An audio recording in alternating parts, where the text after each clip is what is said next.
Assalamu alaikum ji. This is Dr. Haroon Habib from the Chemistry Department of Avicenna Medical College.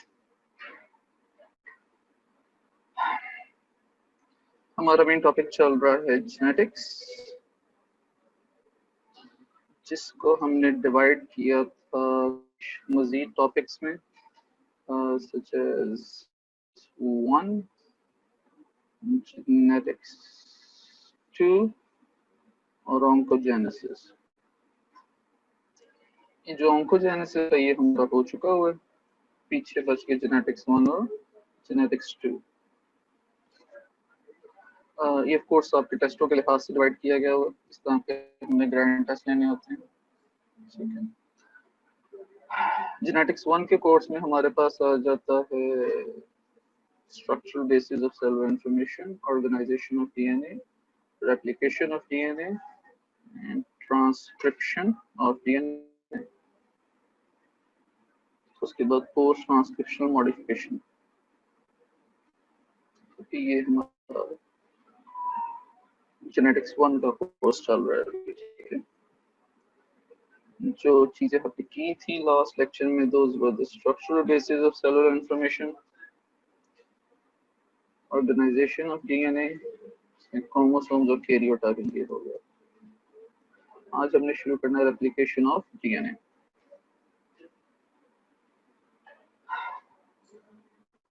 देखते हैं आज कितना cover होता है हमसे.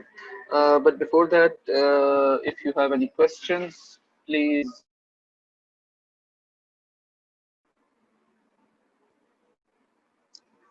कितने पार्टिसिपेंट्स हैं हमारे पास इस वक्त?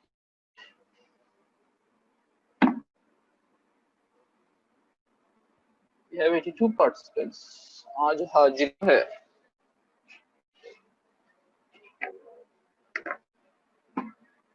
All right.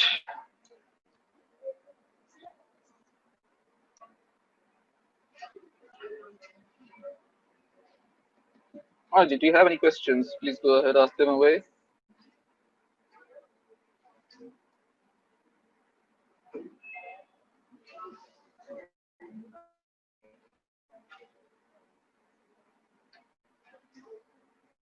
What is the importance of major and minor grooves in DNA helix?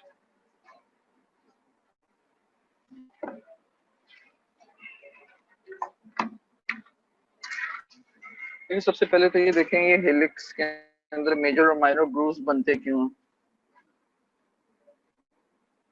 Of course हम देखते हैं कि हेलिक्स है,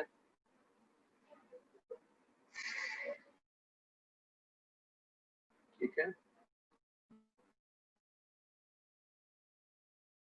तो जब आपको ऑब्जर्व करते हैं तो this here is the minor groove, ठीक है ना, and this here is the major. अच्छा, अब इस माइनर ग्रूव को और मेजर ग्रूव को स्टेबलाइज करने के लिए कि ये इसी तरह रहें और ये अपनी जगह ना चेंज करें और इनका ये साइज चेंज ना, यहाँ पे कुछ प्रोटीन्स अटैच होती हैं, ठीक है. वो स्पेसिफिक हैं फॉर दीज ग्रुप्स, ठीक है, और वो इनको रोकती हैं ज्यादा कंडेंस होने से, ठीक है, या ज्यादा रिलैक्स हो जाने से, ठीक है. मगर फिर भी अगर ये कंडेंसेशन हो जाए, ठीक है ना, ये इसकी टाइटनिंग हो जाए, कंडेंसेशन ज्यादा बेटर वर्ड है टाइटनिंग. अगर ये टाइटनिंग हो जाए तो इस टाइटनिंग को फिर करेक्ट करने के लिए हमारे पास मैकेनिज्म्स हैं, एंजाइम्स हैं, जिनको कहते हैं टोपोआइसोमेरेजेस. ठीक हो गया. So that's all about it, जो जरूरत है हमें. Any other question?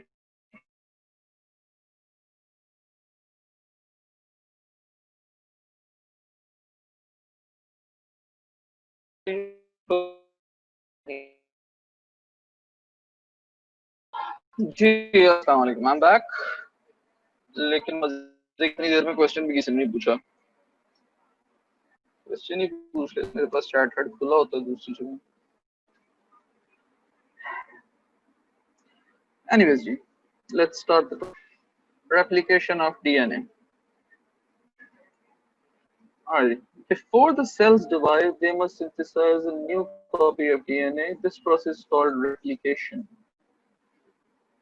A new copy of DNA. ठीक है?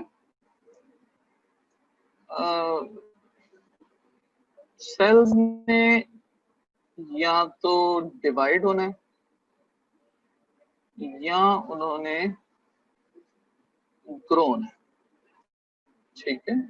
जो सेल्स न डिवाइड हो दैट सेल डाइज, ठीक है? इस चीज को मद्देनजर रखते हुए सेल्स यूजुअली डिवाइड हो रहे होते हैं, ठीक है? तो जैसे ही सेल ने डिवाइड होना है तो ऑफकोर्स हमारी बॉडी में जितने भी ऑर्गन्स है सारे अपने सेल्स को रिप्लेनिश कर रहे होते हैं, ठीक है ना? जिनमें से काफी फास्ट होते हैं लिवर सेल्स, हेपेटोसाइट्स, ठीक है? काफी फास्ट डिवाइड होते हैं, ठीक है? न्यूरॉन्स हैं वो काफी स्लो होते हैं डिवाइड। सो डिवाइड होने के लिए एक न्यू कॉपी ऑफ डीएनए चाहिए, ठीक है? So it is a fundamental process occurring in all cells for copying of DNA to transfer the genetic information to the daughter cells. जो अगले सेल्स बन रहे हैं उन्हें डॉटर सेल्स कह रहे हैं आप, ठीक है? तो डीएनए एक सेल से दूसरे सेल कैसे जाएगा, ठीक है? वो जाएगा वाया कॉपीइंग, ठीक है? जिसमें जेरॉक्स कॉपी होती है ना, फोटो कॉपी, उसी तरह बिल्कुल ये हमारे पास कॉपीज होती हैं इसकी डीएनए, ठीक है? एग्जैक्ट कॉपीज होती हैं। It is the basis of inheritance. यही वो रेप्लिकेशन है जिसकी वजह से एक सेल से दूसरे सेल, एक इंसान के जिस्म में, ठीक है, in a human body from one cell to another cell the nuclear material information passes on, ठीक है, and from one generation to another generation via sperm cells and the ova of the female, sperm cells of the male and ova of the female, उसके अंदर भी यही DNA information जा रही होती है, ठीक है?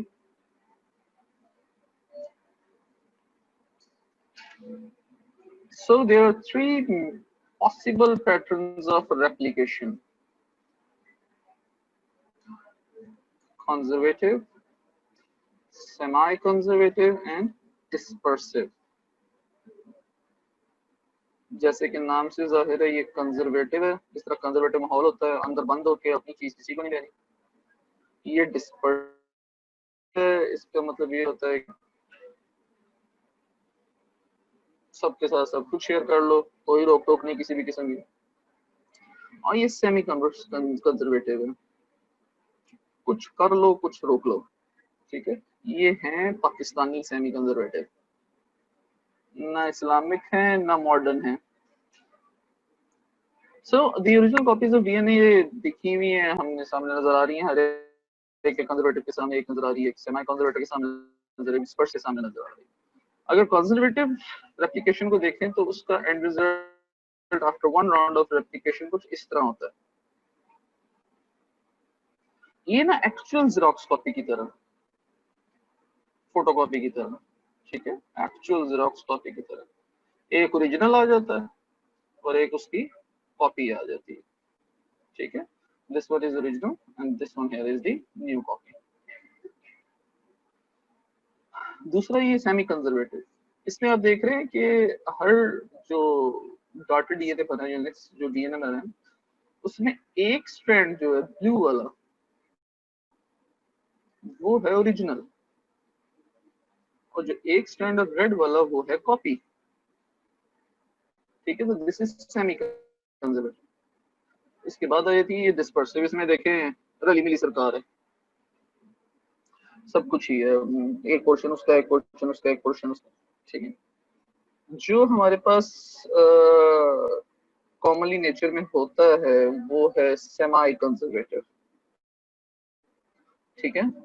जो हमारे पैथोजेंस हैं उनमें भी यही होता है मोस्टली, जो हम ह्यूमंस हैं उनमें भी यही होता है, तो जो प्रोकैरियोट्स हैं उनमें भी, और जो हम यूकैरियोट्स हैं उनमें भी ये सेमी कंजर्वेटिव चल रही है। तो हम जो रेप्लिकेशन देखेंगे वो सेमी कंजर्वेटिव ही होगी। We're not going to study the conservative and the dispersive pattern of the replication. We're going to study the semi-conservative pattern of the replication. Semi conservative pattern आप लोगों ने देख लिया। ये एक और उसकी डिपिक्शन है, ये देखें आपके पास यहाँ पे ये डीएनए आ रहा है, जो पेरेंट डीएनए, ठीक है, यहाँ टेम्पलेट डीएनए भी इसे कहते हैं, ठीक है ना, इसको हम टेम्पलेट डीएनए कहते हैं क्योंकि ये टेम्पलेट है,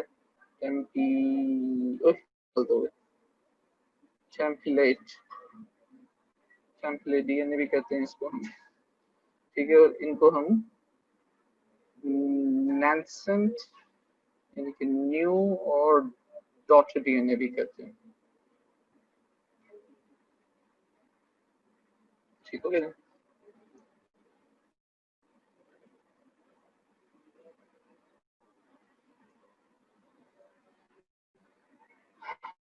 पेरेंट्स, ये इसकी बड़ी चीज है कि पेरेंट्स स्ट्रैंड्स जो है वो डिग्रेड नहीं होते हैं, जो अदर देन वो यूज हो रहे हैं, यूटिलाइज हो रहे होते हैं, ठीक है, पहली चीज। दूसरी चीज, इंश्योर करते हैं इंटेग्रिटी को,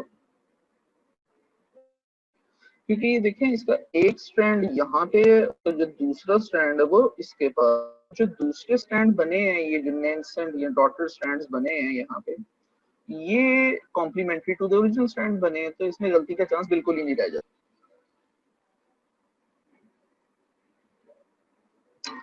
Each parent serves as a template for a new strand. The new DNA strands each have one old and one new strand. ठीक हो गया जी। So the semi-conservative replication, ठीक है। रेप्लिकेशन को वैसे देख लें तो हम, अच्छा मैंने इस तरह ना, क्योंकि आपके टॉपिक्स के अंदर है कि replication, steps of replication in prokaryotic, in prokaryotes and steps of replication in eukaryotes.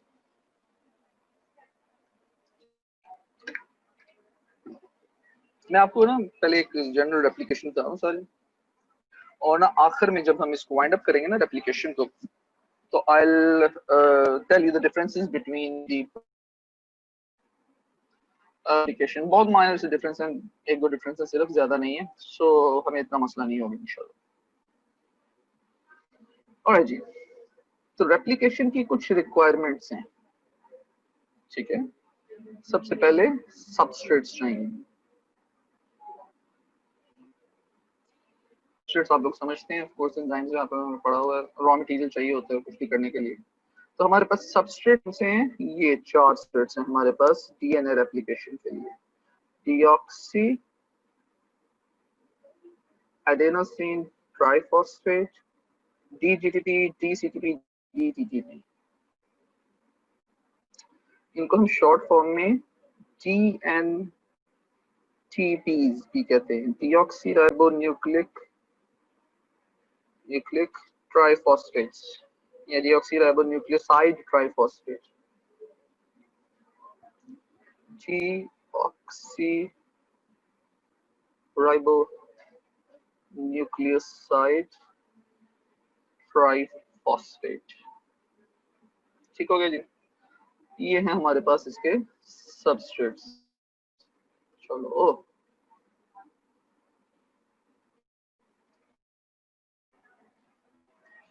Second हमारे पास रिक्वायरमेंट है, अच्छा सबस्ट्रेट अभी है,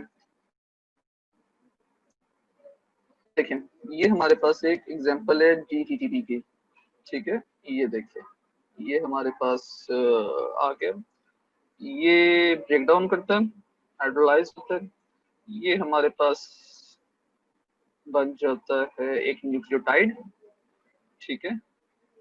और ये देखें, ये नाइट्रोजनस बेस, उसकी शुगर और ये फॉस्फेट, तो ये हमारे पास एक बन जाता है न्यूक्लियोटाइड, ठीक है। और ये हमारे पास रह जाते हैं पायरोफॉस्फेट, ठीक है। और जी, मैंने आप लोगों को कल भी एक छोटी सी बात बताई थी कि ये जो हमारे पास रेप्लिकेशन है ना, ये एनर्जी कंज्यूमिंग प्रोसेस है, इसमें एनर्जी लगती है, ठीक है, क्योंकि जब डीएनए के स्ट्रैंड्स को हमने तोड़ना होता है, अलग अलग करना होता है, तो हमें एनर्जी लगानी पड़ती है, तोड़ते हैं, ठीक है ना, सही।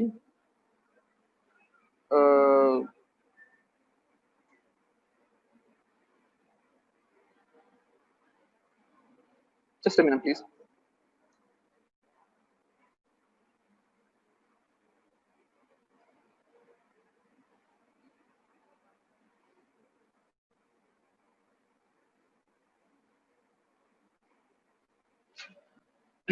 Alright, sorry, let me restart। ये हमारे पास एक डीएनटीपी है, टीटीपी, ठीक है, ये ब्रेक डाउन होता है और ये हमारे पास एक न्यूक्लियोटाइड बन जाता है, ठीक है, और ये पायरोफॉस्फेट एनर्जी रिलीज हो जाती है, ठीक है, रिलीज इनटू द सेल। जो अब ये रिलीज हो रही है मींस के इट्स एन एक्सोथर्मिक रिएक्शन, ठीक हो गया जी। और जब हमने डीएनए डबल स्ट्रैंडेड डीएनए को मेल्ट करना होता है या तोड़ना होता है, उसके स्ट्रैंड्स को खत्म करना होता है, तो हम क्या करते हैं, एंडोथर्मिक रिएक्शन करते हैं, हम उसको हीट देते हैं, ठीक है, तो वो स्ट्रैंड्स जो आपस में जुड़े होते हैं वो अलग अलग हो जाते हैं, ठीक है। सो to summarize, the formation of replication is somewhat exothermic, ठीक है। Alright, so that was about substrates. The second requirement is the template. Template हमारे पास सीधा सीधा डीएनए, ठीक है, ये हमारे डीएनटीपी जिनको कहते हैं, ठीक हो गया। डीएनए होगा होगा तो उसकी से कॉपीज बनेंगी, ठीक है, तो अगर होगा ही नहीं तो कॉपीज कैसे बनेंगी।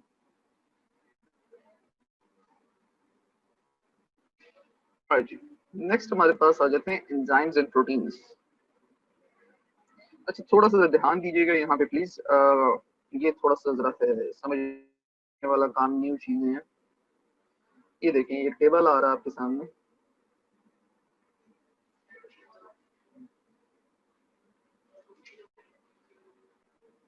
कुछ एंजाइम्स और प्रोटीन्स जरूरी हैं, रिक्वायर्ड है फॉर द रेप्लिकेशन, ठीक है। सीक्वेंस वाइज में जा रहा हूँ, क्रोनोलॉजिकल ऑर्डर में। सबसे पहले डीएनए ए प्रोटीन होती है, इसने क्या करना है, it is replication initiation factor which promotes the unwinding of DNA। ये देखें ना, ये जो है ये वाउंड अप है, ठीक है, और ये अनवाउंड है, ठीक है, इट प्रमोट्स दी अनवाइंडिंग, ठीक है ना, तो it's a replication initiation factor. Initiation factor को इस तरह भी लिखते हैं, IF, ठीक है। Then come helicase, it's an enzyme, ठीक है, इसका क्या काम है, प्रोसेसिव अनवाइंडिंग ऑफ डीएनए। ये इस तरह यहाँ पे ये लगा होता है एंजाइम, ये ना एक जिपर की तरह इसको कंटिन्यूअसली खोल रहा होता है, तो प्रोसेसिव अनवाइंडिंग ऑफ डीएनए, ठीक है। तो ये दो चीजें तो बिल्कुल स्टार्ट में चाहिए ना, ये एक इनिशिएशन फैक्टर और ये एक एंजाइम, ठीक है, ये दो चीजें ला दीजिए। जैसे ही ये खुल जाता है, ठीक है, तो उसके ऊपर आके लगती हैं ये SSBPs, single stranded binding proteins. They prevent premature re-annealing of the double-stranded DNA। ये री-एनीलिंग देखी थी ना, डीनेचुरेशन होती है ये डीएनए के स्ट्रैंड्स का अलग अलग होना, और एनीलिंग होती है स्ट्रैंड्स का वापस आना, तो री-एनीलिंग भी वही है। तो इसकी premature reannealing of double stranded DNA को रोकने का मकसद क्या है कि ये देखें, ये जो डीएनए हेलिकेज था, ये जो खोल रहा है इन स्ट्रैंड्स को, ठीक है, अब ये देखो ये बेस पड़ी हुई, ये बेस दोबारा उसके साथ ना लग जाए, इसकी जो कॉम्प्लीमेंट्री बेस है, ठीक है, इसके लिए यहाँ पे आके लग जाती हैं SSBPs, इनको रोक देती हैं, ठीक है, ताकि आपस में जोड़ ना सके। खुले रहेंगे तो रेप्लिकेट होंगे, बंद हो जाएंगे तो रेप्लिकेट नहीं होंगे। नेक्स्ट हमारे पास आ जाता है RNA प्राइमेज, ये भी एक एंजाइम है, ठीक है, it initiates the synthesis of RNA primers. ये आरएनए प्राइमर्स क्या करते हैं, कैसे करते हैं, इंशाल्लाह ये देखते हैं आगे। Then there is another enzyme, DNA polymerase, responsible for deoxynucleotide polymerization। Polymerization का मतलब होता है बढ़ना, ज्यादा करना, इंक्रीज करना। तो ये डीऑक्सीन्यूक्लियोटाइड पॉलीमराइजेशन को ज्यादा करता है, ये स्ट्रैंड को बढ़ाता है, जो नया स्ट्रैंड बन रहा है ना, इसको बढ़ाता रहता है। Then there is another enzyme, topoisomerase, DNA topoisomerase भी कह सकते हैं इसको, ठीक है ना। आरएनए बेस एंजाइम सिर्फ ये एक है, आरएनए प्राइमेज। बेस एंजाइम का मतलब है कि उसमें आरएनए का नाम आता है, वो सिर्फ ये एक है आरएनए, बाकी सारे रेप्लिकेशन में डीएनए के नाम से ही आएंगे। ऑलराइट जी, टोपोआइसोमरेज का क्या काम है? To release torsional strain that results from helicase induced unwinding। अच्छा, कभी रस्सी देखिए, वो 2 या 3 उसमें स्ट्रैंड्स होते हैं, वो आपस में बाउंड होते हैं बिल्कुल इसी तरह डीएनए की तरह, ठीक है। तो जब उन्हें हम एक सिरे से पकड़ के खोलने की कोशिश करें, अलग अलग करने की कोशिश करें उन स्ट्रैंड्स को, तो वो क्या होता है, उसके अंदर ना वो पीछे गांठलियां सी, गठलियां सी बन जाती हैं, वो रुक जाता है, वो खुलता नहीं, ठीक है ना। बिल्कुल उसी तरह डीएनए का भी वही सेम फिनोमेना है, physics remains the same, physics change नहीं होती। उसमें भी ये फिनोमेना, जब इसको खोलने की कोशिश करते हैं ना, ज्यादा ये डीएनए स्ट्रैंड्स को खोलने की कोशिश कर रहे होते हैं, ज्यादा खोलने की कोशिश कर रहे हैं डीएनए स्ट्रैंड को, तो ये जो पिछला वाला पोर्शन है ना, ये वाला, इसमें सुपर कॉइलिंग आनी शुरू हो जाती है। कॉइल तो पहले बने हुए, सुपर कॉइलिंग आनी शुरू हो जाती है। इस सुपर कॉइलिंग को रिलीज करने की, इस टेंशन को रिलीज करने के लिए हमारे पास ये एंजाइम है, topoisomerase, relieves torsional strain that results from the helicase induced unwinding। Then comes DNA ligase, जिसमें वर्ड ligature होता है, ठीक है, जोड़ना, आपस में किसी 2 चीजों को जोड़ना। तो the DNA ligase seals the single stranded nick, ठीक है, एक स्ट्रैंड के ऊपर। ये देखें ना, ये 2 स्ट्रैंड होते हैं, ये हमारे पास डीएनए था पूरा, ठीक है, वो खुला, ठीक है, तो हमारे पास एक स्ट्रैंड ये चला गया, एक स्ट्रैंड ये आ गया, इसके ऊपर ये दूसरा स्ट्रैंड बन रहा है, इसके ऊपर ये एक और स्ट्रैंड बन रहा है। तो ये जो निक आ गया ना, ये देखें, ये जो यहाँ पे ये निक आ गया, ठीक है, इस निक को जोड़ने के लिए, ठीक है, ये न्यू स्ट्रैंड का जो निक, इस निक को जोड़ने के लिए हमारे पास DNA ligase enzyme, single stranded nick, ये डबल स्ट्रैंड के निक को नहीं जोड़ता, इस सिंगल स्ट्रैंड के ऊपर जो निक होगा उसे जोड़ेगा। And lastly there is TER binding protein. Termination से या टर्मिनेट से, ठीक है, it is required for the termination of DNA replication. Initiation factor हमारे पास ये था, टर्मिनेशन फैक्टर हमारे पास ये है, प्रोटीन के टर्मिनेशन फैक्टर बाइंडिंग प्रोटीन, ठीक हो गया जी। So these are the basic enzymes and proteins being utilized in the replication phenomena। DNA A protein, initiation factor, DNA helicase, इसको अनवाइंड करने के लिए डीएनए डबल स्ट्रैंड को सिंगल स्ट्रैंडिंग बाइंडिंग प्रोटीन्स है हमारे पास, जो अनवाइंड हुआ हुआ डीएनए उसको उसी शेप में रखने के लिए ताकि वो वापस ना जुड़ जाए। आरएनए प्राइमेज हमारे पास आरएनए प्राइमेज हमारे पास प्राइमर बनाता है। डीएनए पॉलीमरेज हमारे पास चेन को इंक्रीज करते हैं। टोपोआइसोमरेज हमारे पास चेन में वो जो गठलियां सी बन जाती हैं, सुपर कॉइलिंग हो जाती है, उस टेंशन को रिलीज कर। डीएनए लाइगेज हमारे पास फाइनली जो निक्स होते हैं उनको जोड़ता है। और टर्मिनेशन बाइंडिंग प्रोटीन, ये वो प्रोटीन है जिस जो एंड प्रोटीन है, इसके बाद रेप्लिकेशन खत्म हो जाती है, हमारे पास 2 नए निकल आते हैं डॉटर डीएनएस, यानी इंसेंट डीएनएस या न्यू डीएनएस, ठीक है। तो एक हमारे पास रिक्वायरमेंट थी सबस्ट्रेट्स, आप लोगों ने देख लिया। दूसरी टेम्पलेट आप लोगों ने देखी थी, एंजाइम्स आप लोग, एंजाइम्स और प्रोटीन्स आपने देख लिया। चौथी हमारे पास रिक्वायरमेंट है प्राइमर, ये जो आरएनए प्राइमेज बनाता है। This is our fourth requirement, 1 2 3 4। ये जो आरएनए प्राइमर होता है ना, इस इसको आरएनए प्राइमेज बनाता है इससे, ठीक है। Basically the enzymes name is primase. RNA इस वजह से लगा होता है क्योंकि जो इसका प्रोडक्ट है इस एंजाइम का वो है आरएनए प्राइमर। घर में कभी पेंट करवाया है या गाड़ियों को कभी देखा है किसी भी जगह पे, वो ना पेंट करने से पहले, किसी भी चीज को पेंट करने से पहले ना एक पहला कोट लगाते हैं, प्राइमर कहते हैं, ठीक है। It gives stability, it gives longer life to the paint, ठीक है ना। तो उसको अगर दिमाग में रखें तो इसका भी वही काम है, प्राइमर। एक्चुअल रेप्लिकेशन फिनोमेना शुरू होने से पहले ये एक आरएनए बेस्ड प्राइमर बनता है, ठीक है। इसको एंजाइम ये प्राइमेज बना रहा होता है, ठीक है।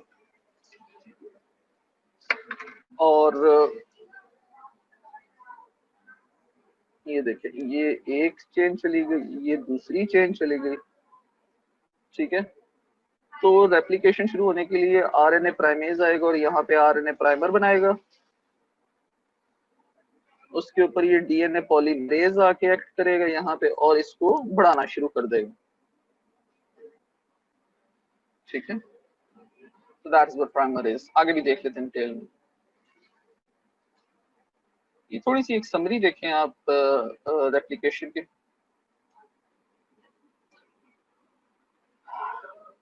ये देखिए आपके पास पेरेंटल डीएनए, ठीक है। ये एक चीज कंफर्म कर लें, ये आप देखते होंगे कि ये 5 प्राइम टू 3 प्राइम जा रहा है और ये 5 प्राइम टू 3 प्राइम। पर इस वाले को तो पढ़ना भी नहीं था, गलती हो गई। ये देखें, ये जो हमारा पेरेंट डीएनए ये 5 प्राइम टू 3 प्राइम जा रहा है और ये दूसरी तरफ से 5 प्राइम टू 3 प्राइम आ रहा है, ठीक है। तो ये आपको कल भी बताया था कि ये एंटी पैरेलल होते हैं, ठीक है ना जी। So first of all, helicase unwinds the parental double helix. देखिए एक जिपर की तरह ही इसको हेलिकेज खोल रहा होता है। डीएनए हेलिकेज नाम है इसका, हेलिकेज भी कह देंगे तो मसलन इसको एक जिपर की तरह खोल रहा होता है, अलग अलग कर देता है स्ट्रैंड्स को। उसके ऊपर ये single stranded binding proteins that stabilise the unwound parental DNA, ये लगती है यहाँ पे, ये देखें, ये लगी हुई सर, इसको वापस जुड़ने से रोकती है। देन एप्लीकेशन शुरू हो जाती है। कैसे? ये देखें, ये रेड वाला ये आरएनए प्राइमर है, ये देखें एंजाइम प्राइमेज, ठीक है। ये प्राइमेज एंजाइम आरएनए प्राइमर बनाता है और उसके बाद आके लगता है, जब प्राइमर बन जाता है तो उसके बाद आके लगता है डीएनए पॉलीमरेज, ठीक है। और वो क्या करता है, इस चेन को इंक्रीज करना शुरू कर देता है, लंबा करना शुरू कर देता है, ठीक है। ये वर्ड यूज हुए हैं लीडिंग स्ट्रैंड, लैगिंग स्ट्रैंड। ये मैं भी छोड़ रहा हूँ, ये हम आगे देखेंगे।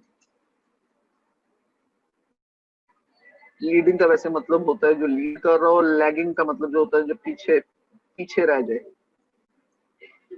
और लास्टली जब after the RNA primer is replaced by the DNA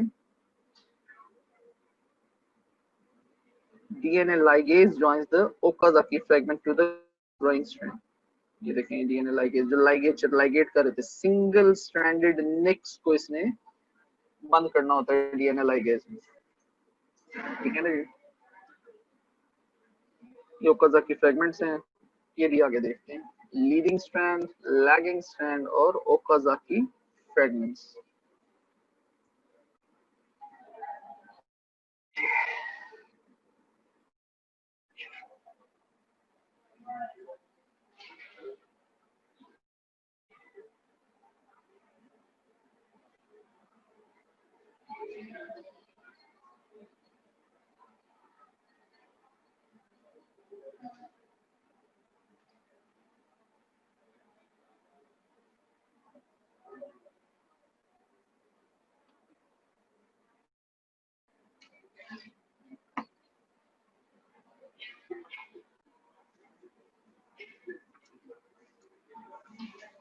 summary देख ली आप लोगों ने, थोड़ा सा आगे चलते हैं। ये देखें, ये है हमारे पास एक polynucleotide chain containing 2 nucleotides, base 1, base 2.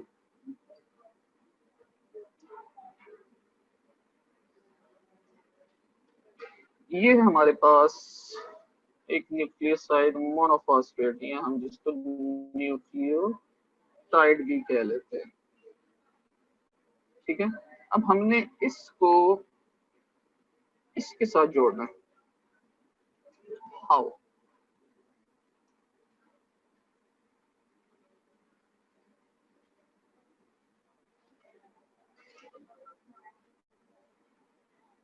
Nucleotide है ना, इसके ऊपर रिएक्ट करते हैं, यानी कि अगर हम इसको देखें न्यूक्लियोटाइड मोनोफॉस्फेट, तो इसके साथ एक एटीपी एक्ट करेगा और हमें देगा न्यूक्लियोसाइड डाइफॉस्फेट प्लस एक एडीपी। ठीक है, अब ये जो न्यूक्लियोसाइड डाइफॉस्फेट है, इसके ऊपर एक और एटीपी एक्ट करेगा, वो हमें देगा न्यूक्लियोसाइड ट्राइफॉस्फेट और एक एडीपी। अगर इस पूरे रिएक्शन को समराइज कर लिखें तो nucleoside monophosphate plus 2 ATPs gives you nucleoside triphosphate plus 2 ADPs. So this is nucleoside monophosphate. These are the 2 ATPs utilized.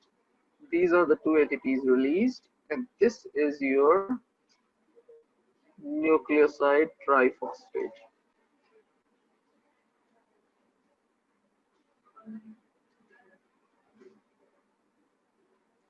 तो इस फॉर्म में हमारे पास अवेलेबल हो जाता है, हाई एनर्जी इंटरमीडिएट फॉर्म में।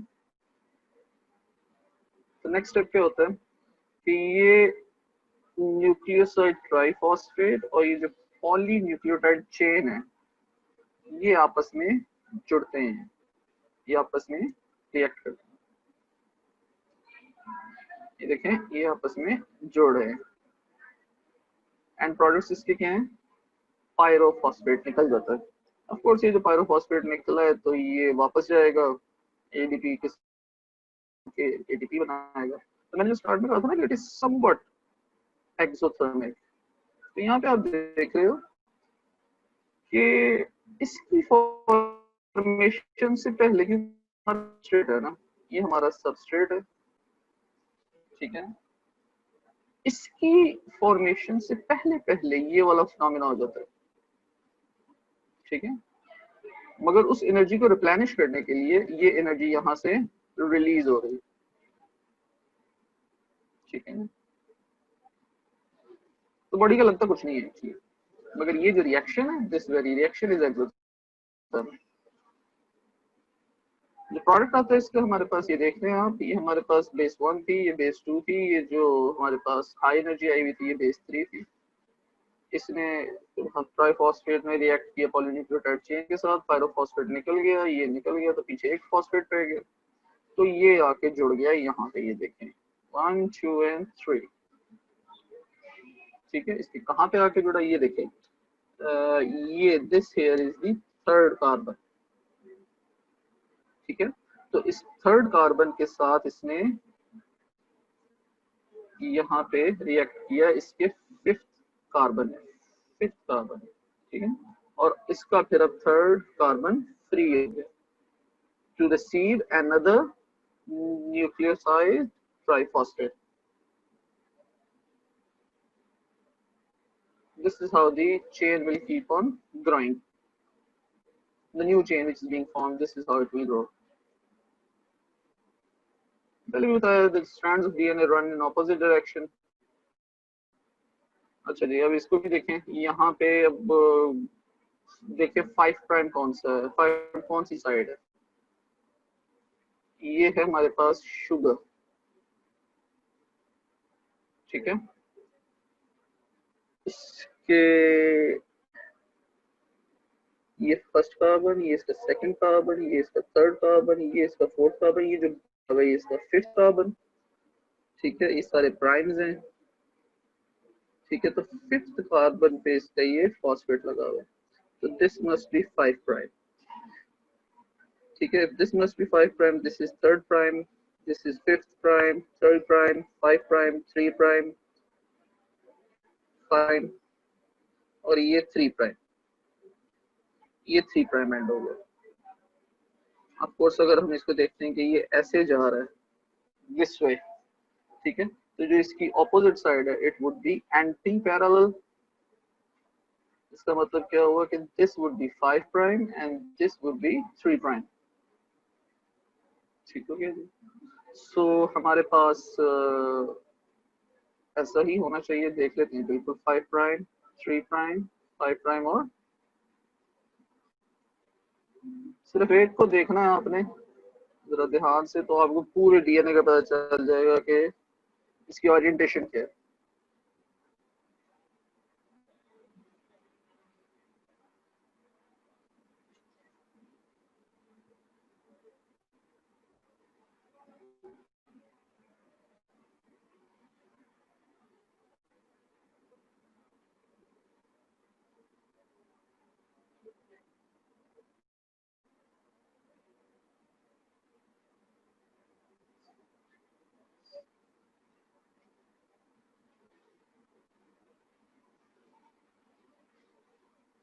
ये उसकी एक और डिपिक्शन आपके सामने, ये देखिए ये 5 प्राइम एंड ये 3 prime and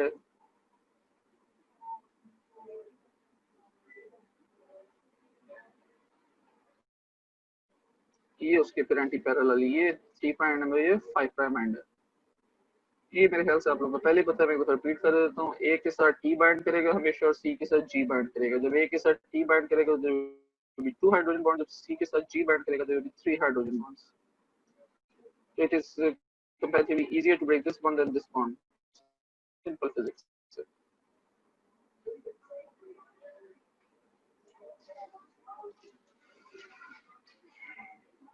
This here shows this one,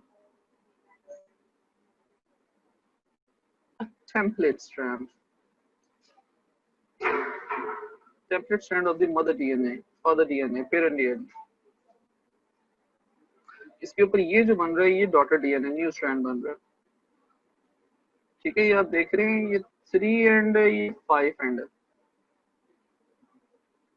और जो न्यू स्ट्रैंड बन रहा है वो इस तरफ बन रहा है, उसकी ये डायरेक्शन, यानी कि पहला आके ये लगा, दूसरा आके ये लगा, तीसरा आके ये लगा, अगर आगे भी को आना है तो चौथा इधर, पांचवा इधर, छठा इधर। ठीक है, सो इसकी ओरिएंटेशन कुछ इस तरह की होती है। सो लेट्स सी एक और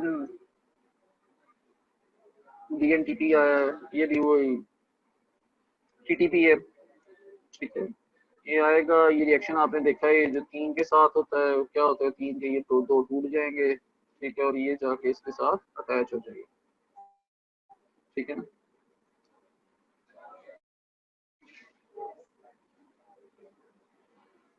ये देखिए सेम वही, ये पायरोफॉस्फेट निकल रहा है इसका। ठीक है, राइट है, ये देखिए ये पायरोफॉस्फेट इसका निकल रहा है। ठीक है, और हमारे पास ये जो पोर्शन था ये थी वाला, ये यहाँ पे आके अटैच हो गया।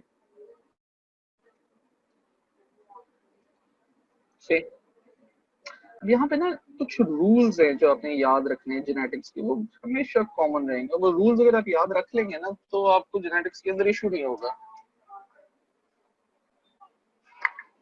कि मैंने कौन सी चीज कहाँ से शुरू करनी है, कौन सी चीज कहाँ लेके जानी। सबसे बड़ी कंफ्यूजन होती है इनकी कि 3 prime to 5 prime, 5 prime to 3 prime, क्या सीन है इसके सब। तो रूल्स कुछ इस ऐसे हैं। The rule number 1 is the template strand is read from the 3 prime to 5 prime.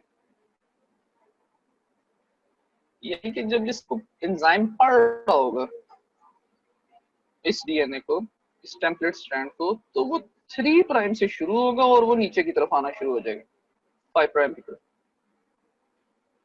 But the new strand, that is the rule number 2, the new strand is synthesized from the 5 prime end to the 3 prime end. ठीक है, इसको मैं जरा दोबारा explain करता हूँ। The phenomena is simple कि हमारे पास ये जो है टेम्पलेट स्ट्रैंड, ठीक है, ये हमारे पास आएगा फ्रॉम, जो हम इसकी रीडिंग करें वो 3 प्राइम टू 5 प्राइम रीडिंग होगी, ठीक है। लेकिन ऑफ कोर्स अब इसका जो स्ट्रैंड बनना है, रेसिप्रोकल स्ट्रैंड, ये जो दूसरा स्ट्रैंड बनना है, अब ये हमें पता है कि ये एंटी पैरेलल बनेगा, ठीक है। तो इसका मतलब है कि इस स्ट्रैंड का 3 एंड इस तरफ और 5 एंड इस तरफ होगा, क्योंकि इसका 3 एंड इधर है और इसका 5 एंड इधर है, ठीक है ना। इस चीज को मद्देनजर रखते हुए जो नया आपके पास, अब यहाँ पे ये ए लगा हुआ है तो आपके पास आना था DATP, ठीक है। तो ये आकर लगेगा यहाँ पे, अगला सी है तो DCTP, इस तरह आकर लगना है यहाँ पे। ये ऊपर नहीं जाएगा, ऊपर नहीं जाएगा, ये इस तरफ आएगा नीचे की तरफ, क्योंकि the new strand is synthesized written from 5 prime to 3 prime, from 5 prime to 3 prime। ये देखें जिस तरह ये बना हुआ 5 prime to 3 prime। अब अगला भी लगना है वो यहाँ पे लगना, उससे अगला लगना है वो यहाँ पे लगना, उससे अगला यहाँ पे है। This is how it works. Rule number 1 is the template strand is read from 3 prime to 5 prime and it is written from 5 prime to 3 prime।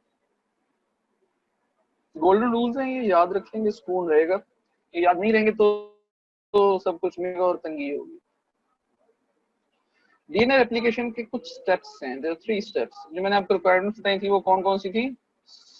Substrates, template, enzymes और प्रोटीन्स, और आखिर में प्राइमर।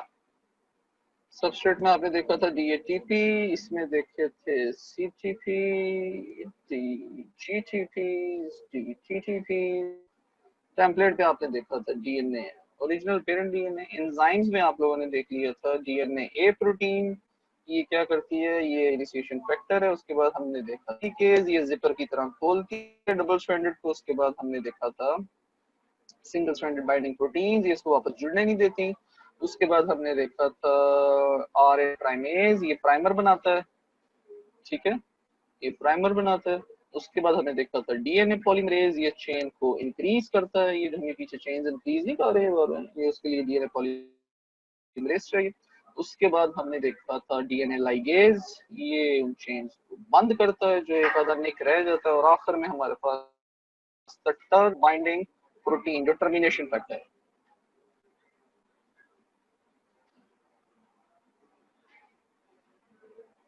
यहाँ पे हम देख रहे हैं रेप्लिकेशन के steps. There are 3 steps to the replication. The first step is initiation.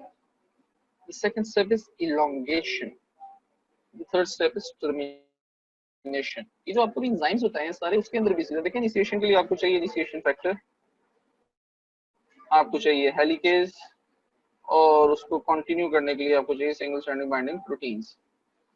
Elongation के लिए आपको चाहिए RNA प्राइमेज, DNA पॉलीमरेज, ठीक है। और टर्मिनेशन के लिए आपको चाहिए DNA लाइगेज और टर बाइंडिंग प्रोटीन, ठीक है ना। ये जो इनिशिएशन है इसके अंदर क्या होता है, DNA इज लोकली डीनेचर्ड और अनवाउंड।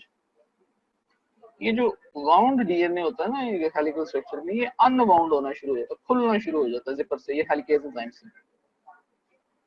एलोंगेशन में क्या है,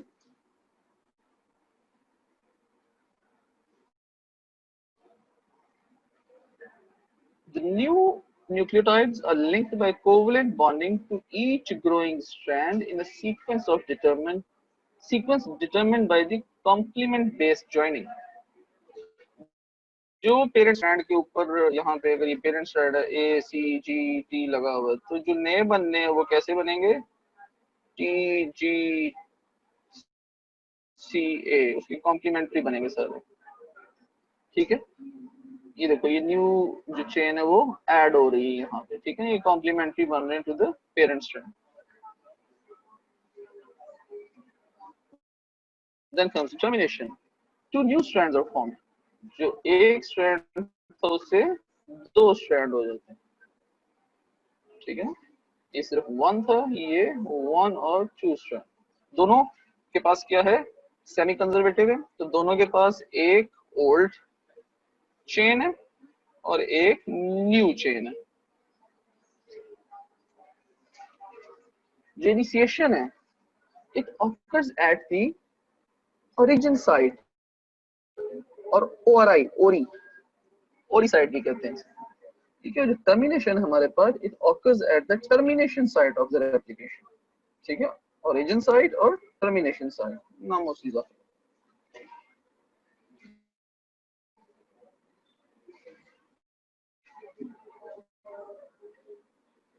जस्ट रिकॉल, ये देखें, ये है DNA A protein, DNA helicase protein. ये आपको चाहिए इनिशिएशन के लिए। ये आरएनए प्राइमेज और डीएनए प्राइमेज और टोपोआइसोमरेज, ये टोपोआइसोमरेज रह गया था। ठीक है, ठीक है, ये आपको चाहिए एलोंगेशन के लिए, और ये डीएनए लाइगेज और टर्न बाइंडिंग प्रोटीन आपको चाहिए टर्मिनेशन के लिए। ठीक,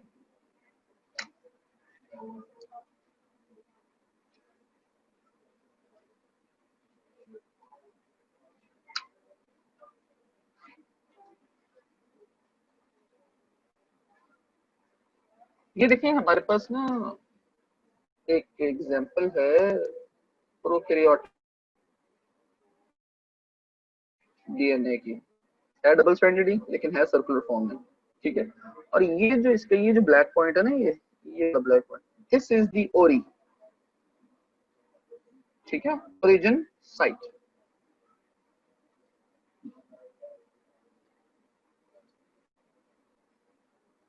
यहाँ पे डीएनए हेलिकेज काम करता है। ठीक है, और क्या होता है कि ये देखें, ये इस तरह जो इसकी बेस पेयर्स हैं उनके बॉन्ड्स आपस में टूट हो जाते हैं। उसके बाद हमारे क्या एलोंगेशन में, एलोंगेशन में क्या होता है कि न्यू चेन्स बनना शुरू हो जाती है। देखिए अभी दोनों साइड पे न्यू चेन्स शुरू हो जाती है, ये होती हैं, ये इधर बनती रहेंगी। ठीक है, अ टाइम कम्स जब ये पूरा सर्कल कंप्लीट हो जाएगा और हमारे पास दो अलग अलग चीज। ठीक है, ये जो सर्कुलर डीएनए होता है ना इसे प्लाज्मिड भी कहते हैं। प्रोकैरियोट्स तो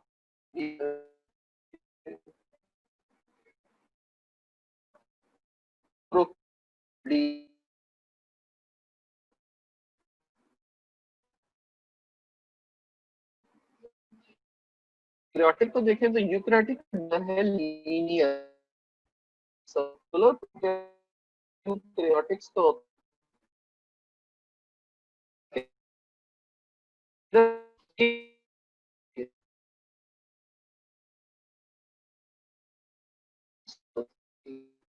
मल्टीपल होते हैं।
जी आवाज आ रही है जी।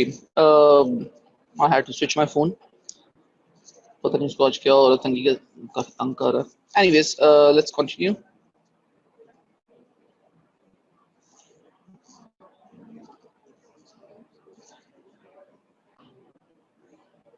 ये आप लोगों को मैं बता रहा था सारा इनके बारे में, ये हो गया था। Then we were up till here, prokaryotic हो गए थे, हम आ गए थे इनके ऊपर, यूकैरियोटिक के ऊपर। ठीक है, इनमें मल्टीपल ओरिजिन साइट्स होती हैं, मल्टीपल ओरीज। जी।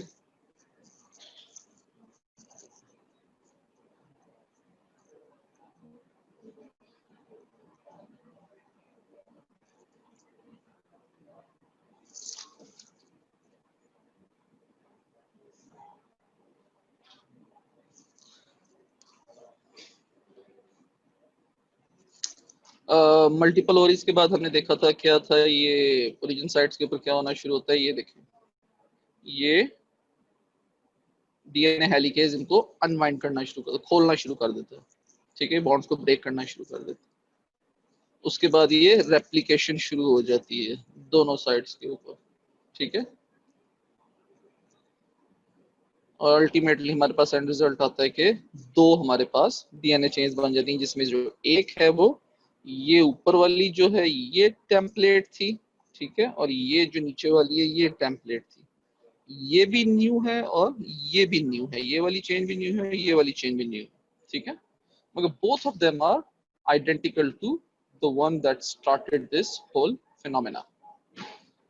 ठीक है जी। यहाँ पे एक छोटी सी चीज देखने वाली, ये देखें इस फिनोमेना के अंदर यहाँ पे ना आपके पास सिर्फ एक ओरी है, तो it is somewhat slower. But मस्त होता क्या है कि ये होता ही छोटा सा है। ठीक है, एक पैथोजन, एक बैक्टीरिया या एक वायरस का डीएनए बहुत भी होगा, बहुत भी होगा तो अबाउट 5000 बेस पेयर्स का होगा।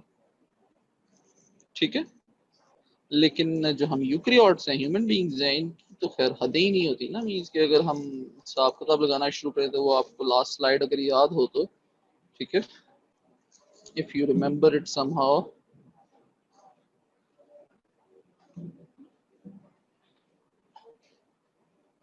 this one here,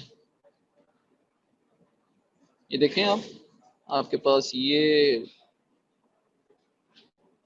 शुरू कर दें तो ये वन लूप जो है दैट इज 75,000 बेस पेयर, सिर्फ एक लूप। इस तरह के 6 लूप मिलके, ठीक है, यानी कि 2 में हो गए 1.5 लाख, 3 में हो गए 5 lakh, 4.5 lakh base pair, 450,000 base pair make one rosette, then multiply it by 30, then make one coil, then multiply it by 10, it goes up to millions base pairs होते हैं हमारे पास। ठीक है ना, ये मैंने आगे अब शुरू करना था आपका जो एक्चुअल है फिनोमेना, लेकिन ये अब इंशाल्लाह हम नेक्स्ट लेक्चर में करेंगे। ठीक है, बेसिक नॉलेज ये ज़रूरी था जो आप लोगों को दी आज आना, जो आप लोगों के साथ शेयर करना था मैंने। ठीक है, ये हो गया है काफ़ी हद तक अल्हम्दुलिल्लाह। Let's have a simple review. Replication of DNA, उसके अंदर हमने सेमी कंजर्वेटिव देखा, उसके अंदर हमने ये समरी देखी, सारे इसके एंजाइम्स वगैरह देखे थे। उसके बाद ये हमने देखा था इसका फॉर्मेशन ऑफ द चेन। उसके बाद हमने इसकी ओरिएंटेशन को देखा था, स्ट्रैंड के ऑपोजिट डायरेक्शंस में होती हैं। ठीक है, उसके बाद हमने डीएनए रेप्लिकेशन की इनिशिएशन एलॉन्गेशन टर्मिनेशन को देखा, उसका थोड़ा सा देखा। उसके बाद फिर ये एक ओवरव्यू सा आपके पास एक आ गया।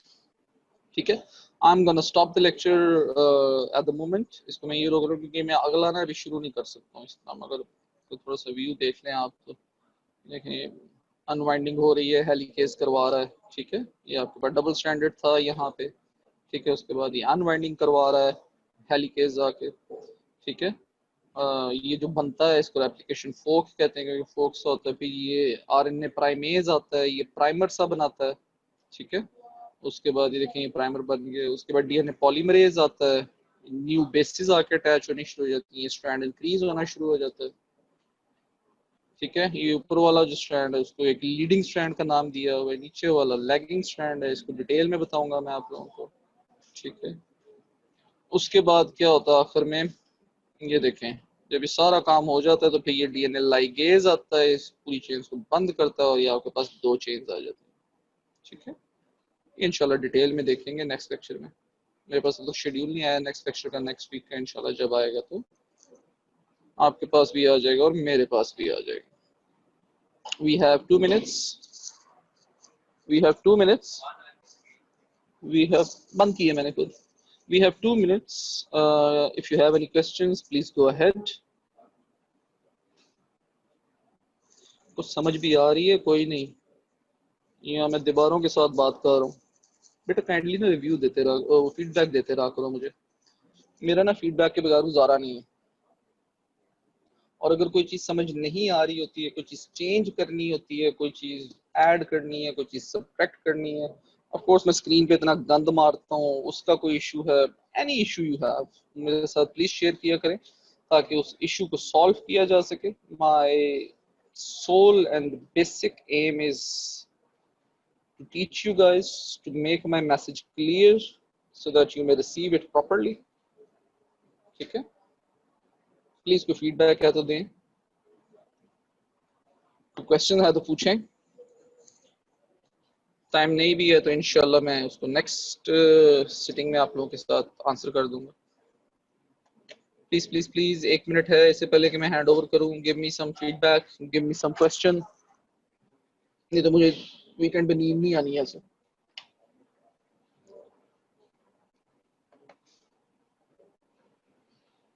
दे देंगे ये क्वेश्चन। चलो 11 बज गए, मुझे जाना पड़ना। चलो जी, thank you very much for your time, have a good weekend. मौसम भी अच्छा हो गया, enjoy yourself. I am signing off, Allah Hafiz.